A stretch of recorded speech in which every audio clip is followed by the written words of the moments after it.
We're in the newsroom. Sophie Elsworth is joining us to talk about the closure of a mine southeast of Dysart. So what's been happening? It's a bit of a shock. There's a power struggle that has been occurring between the mine and the employees, isn't it? That's right. So yesterday employees at the mine at Dysart were told that their jobs would no longer be there. There were 1,350 workers told that jobs were to go within the next 28 days. So it was quite a bit of a shock that went through the town. This was a bit unexpected. Mind you, the employees have been striking for the last few weeks over conditions at the mine.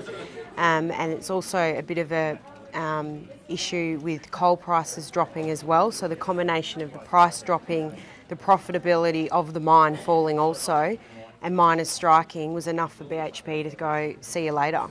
We've been following these strikes since they began, and a lot of people who don't know the ins and outs would say miners are being paid big bucks.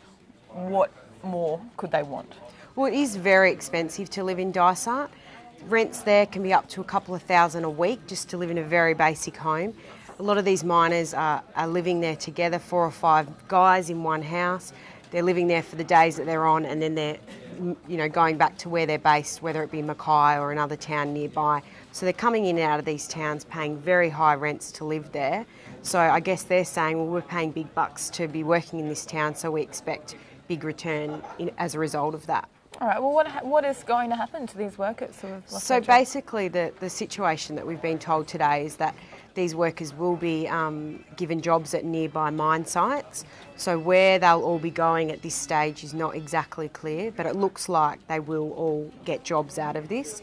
So it's still a bit uneasy for a lot of the employees there because they don't know where they'll end up.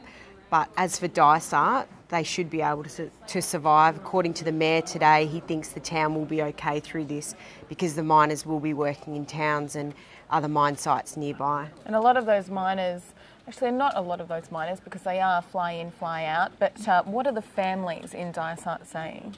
Well, families are still a little uneasy about the whole thing because they don't know where. A lot of them in the service industry, their husbands work in the mining industry, so they don't know exactly where they'll be.